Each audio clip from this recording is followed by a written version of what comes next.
Welcome to my another study vlog. मेरा नाम युवराज सिंह है और मैं यूपीएससी की तैयारी कर रहा हूँ। ये यूपीएससी तैयारी का मेरा 16वां दिन चल रहा है। आशा करता हूँ कि आप लोगों की भी तैयारी अच्छी चल रही होगी और कैसी चल रही है ये कमेंट करके ज़रूर बताएं। सबसे पहले अपनी टेबल सेट करके बैठ जाता हूँ अपनी टू डू लिस्ट बनाने के लिए। एक मोटिवेशन कोड के साथ अपनी टू डू लिस्ट बनाएंगे। मोटिवेशन कोड है, अगर मेहनत आदत बन जाए तो कामयाबी किस्मत बन जाती है। अब बनाएंगे अपनी टू डू लिस्ट। यूपीएससी का 16वां दिन चल रहा है। मॉर्निंग में रचनाएं, विलोम, पर्याय और square, cube, table, fraction. Math में हो जाएगा मिक्सचर एंड एलिगेशन की 4थी क्लास। हिंदी में वर्णमाला के क्वेश्चन प्रैक्टिस करने हैं और रीजनिंग में कैलेंडर की 4थी क्लास होगी। जीके में पॉलिटी की 2री क्लास और मूल विधि में बीएनएस चल रहा है और जियोग्राफी के क्वेश्चन प्रैक्टिस करने हैं जो रिवीजन कर चुका हूं और कैलकुलेशन में 30 मिनट देना है। ये आज थी पूरी टू डू लिस्ट। सबसे पहले मैंने किए पुरस्कार। आज पुरस्कारों में व्यास सम्मान के अगले 5 पुरस्कार बताएंगे। जैसे कि पहला है आलोचना के पक्ष के लिए रमेश चंद्र शाह को 2001 में व्यास सम्मान मिला और पृथ्वी का कृष्ण बख्श डॉक्टर कैलाश वाजपेयी को 2002 में मिला। आवा चित्रा मुदगल को 2003 में मिला और कठ गुलाब मृदुला गर्ग को 2004 में मिला। कथा सतीसर चंद्रकांता को 2005 में मिला। ये पुरस्कार व्यास सम्मान थे। फिर साहित्य में 2 रचनाकारों की रचनाएं बताएंगे। पहले हैं श्याम नारायण पांडे, इनकी हो जाएगी हल्दी घाटी, जौहर और शिवाजी। उसके बाद है माखन लाल चतुर्वेदी, इनकी है हिम तरंगिनी, पुष्प की अभिलाषा और हिम किरीटनी। स्क्वायर आज कर लिए हैं 50 तक। ये डेली रिवीजन करता हूँ, डेली लिखता हूँ। क्यूब किए हैं 30 तक और टेबल की है 25 तक, ठीक है। और यहाँ पे परसेंटेज जो फ्रैक्शन होते हैं वो 1/40 तक की हैं। जैसे 1/2, 1/3, 4, 5, 6, 7 ये करके यहाँ से हमने 25 तक कंटिन्यू की हैं। उसके बाद सीधा 30 और 40। ये रही आज की कैलकुलेशन। ये सब कंप्लीट हो गई कैलकुलेशन। फिर इसके बाद मैंने किया मैथ में मेरा चैप्टर चल रहा है मिक्सचर एंड एलिगेशन।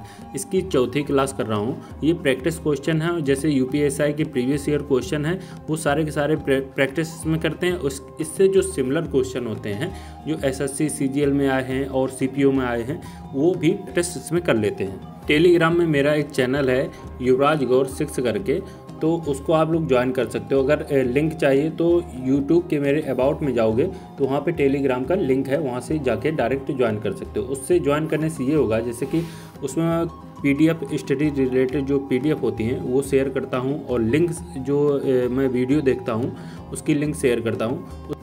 आज मेरी जो क्लासें नहीं हो पाई हैं वो जैसे हिंदी की है, हिंदी क्लास नहीं ले रहा हूँ, नोट्स से आज रिवीजन नहीं किया है, वो छूट गया। और रीजनिंग की जो मैं क्लासें कर रहा हूँ वो भी आज क्लासें नहीं ली हैं। ये पॉलिटी की 2री क्लास है। 2री क्लास में स्टार्टिंग है भारत के संविधान का विकास। भारत के संविधान के विकास में सबसे ज़्यादा जो प्रभाव है, सर्वाधिक प्रभाव ब्रिटिश का है। उसके बाद अहम भूमिका जो है एक्ट या अधिनियम की है। अधिनियम क्या है, एक्ट क्या है? निर्देशों का पत्र। और दूसरा पॉइंट है ऐसा पत्र जिसमें व्यवस्था बनाने के निर्देश हों, ठीक है। और निर्देश कौन देता था? ब्रिटिश सरकार। सेट ऑफ रूल्स, इनको हम प्रोटोकॉल भी कहते हैं। पहले क्या होता था, जैसे राजा हुए, पहले सुल्तान हुए, उसके बाद मुगल शासक, वो डायरेक्ट नियम कानून बनाते थे, वो एक्ट नहीं बनाते थे, वो डायरेक्ट जो नियम कह देते थे वही डायरेक्ट नियम बन जाता था। उसके बाद 1600 में ब्रिटेन में प्रचलन था कि व्यापार करने का प्रचलन था, ठीक है। ब्रिटेन में काफी कंपनियां थी जो भारत में व्यापार का उद्देश्य रखती थी। उसके बाद कई कंपनियां ब्रिटिश सरकार के पास गईं, भारत में व्यापार के लिए आदेश मांगती हैं कि हमको आदेश दो, हम भारत जाएंगे व्यापार करने के लिए। लेकिन सभी को आदेश तो नहीं दे सकती, लेकिन एक कंपनी को अधिकार पत्र दिया, मतलब आदेश दिया ब्रिटेन सरकार ने, वो थी ईस्ट इंडिया कंपनी। ये ईस्ट इंडिया कंपनी व्यापार का उद्देश्य था इसका। उसके बाद 1600 से 1765 में ईस्ट इंडिया कंपनी ने व्यापार किया, ओनली व्यापार किया। लेकिन 1765 से 1858 में व्यापार और प्रशासन दोनों किए उसने। प्रशासन ईस्ट इंडिया कंपनी का था, जो निर्देश देते थे वो ब्रिटिश सरकार देती थी ईस्ट इंडिया कंपनी को, और जो निर्देश देते थे वही अधिनियम बन जाते थे। भारत के संविधान का विकास। अधिनियम के 2 प्रकार से, जैसे कंपनी एक्ट थे और उसके बाद क्राउन एक्ट। क्राउन एक्ट को हम शाही अधिनियम भी कह सकते हैं। 1765 से 1858 तक भारत का प्रशासन जो था, सबसे ऊपर था ब्रिटेन सरकार सबसे ऊपर। उसके बाद जो निर्देश ब्रिटेन सरकार ईस्ट इंडिया कंपनी को देती थी और ईस्ट इंडिया कंपनी भारत की जनता पर शासन करती थी। 1858 से 1947 तक भारत का प्रशासन ब्रिटिश सरकार ने डायरेक्ट चलाया था भारत पर। उसके बाद ये कानून है ईस्ट इंडिया कंपनी जो थी 1757 से 1858 तक, ये एक्ट आया। 1773 एक्ट आया, 1781 एक्ट आया, 1784 एक्ट आया, 1786 और ये 1793 ये चार्टर यहाँ से स्टार्ट हो गया। 1813 चार्टर, 1833 और 1853 यहाँ से ब्रिटिश सरकार ने डायरेक्ट अपना प्रशासन किया। 1858 से 1947 तक ये अधिनियम है। सबसे पहले रेगुलेटिंग एक्ट ऑफ 1773 ये था भारत में अंग्रेजों का या ईस्ट इंडिया कंपनी का प्रशासनिक विस्तार इसमें हुआ। 1600 से 1757 में ईस्ट इंडिया कंपनी का उद्देश्य था व्यापार के लिए 3 प्रेसिडेंसी इनकी थी, बंगाल, मद्रास और बम्बई। बंगाल में सर्वाधिक वर्चस्व ईस्ट इंडिया कंपनी का था और बंगाल के नवाब का था। तो ये जो प्लासी का युद्ध 1757 में हुआ, ये युद्ध क्यों हुआ? ये इसका कारण था ब्लैक होल जो ट्रेजेडी हुई थी, उसका ये कारण था प्लासी का युद्ध। ये प्लासी का युद्ध किसके बीच हुआ था? रॉबर्ट क्लाइव और सिराजुद्दौला के बीच में हुआ था। इसमें रॉबर्ट क्लाइव जीत गया था। दूसरा युद्ध जो हुआ था 1764 में बक्सर का युद्ध हुआ था, Hector Munro versus Sirajuddaulah, Mir Qasim और शाह आलम द्वितीय। इसके बाद 1765 में इलाहाबाद की संधि हुई। बंगाल पर शासन रॉबर्ट क्लाइव द्वारा द्वैध शासन लगाया गया ईस्ट इंडिया कंपनी। इसमें बंगाल का नवाब और बंगाल का गवर्नर दोनों ही प्रशासन करेंगे। जैसे बंगाल का जो गवर्नर था वो टैक्स कलेक्ट करता था और बंगाल का नवाब अन्य मामले जो सिविल मामले थे वो देखता था और इसको टैक्स देता था, मतलब गवर्नर को टैक्स भी देता था। और उसके बाद प्रथम व्यक्ति था जो बंगाल का गवर्नर, वो था रॉबर्ट क्लाइव। और ये बंगाल का गवर्नर जो था ये प्रतिनिधि था ईस्ट इंडिया कंपनी का।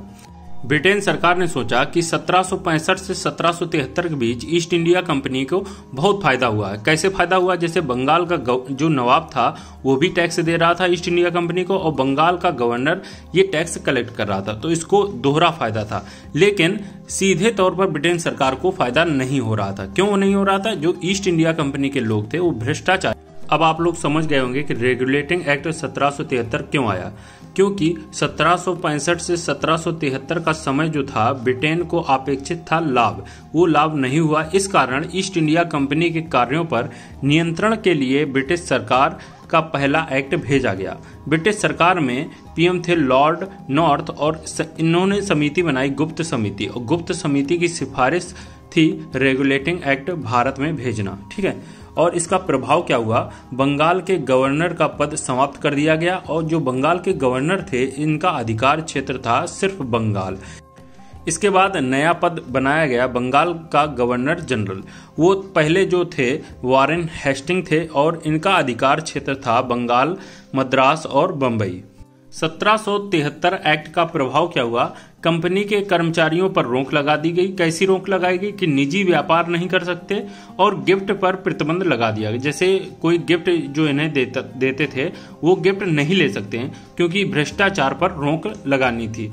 ब्रिटिश सरकार ने घोषणा की कि भारत में व्यापार का कार्य ईस्ट इंडिया कंपनी के अंतर्गत है, परंतु शासन सीधे तौर पर ब्रिटेन का है, लेकिन यह ईस्ट इंडिया कंपनी द्वारा निर्गत हो रहा है। इसके बाद भारत के कार्यकारी परिषद का गठन हुआ और न्यायपालिका व्यवस्था बनाई गई। आज सेकेंड क्लास में इतना सारा था। बीएनएस में बीएनएस 48 किया, बीएनएस 69, बीएनएस 137 तक कर लिया। मतलब ये जो एडिशनल मतलब जोड़ी गई हैं नई धाराएं हैं ये बीएनएस की, जो आईपीसी में नहीं थी, जो बीएनएस में जोड़ी गई हैं वो धाराएं अभी करा रहे हैं सर। ये इतनी कर ली हैं। आज की टू डू लिस्ट है मेरी। यूपीएसआई डे 16वां चल रहा है।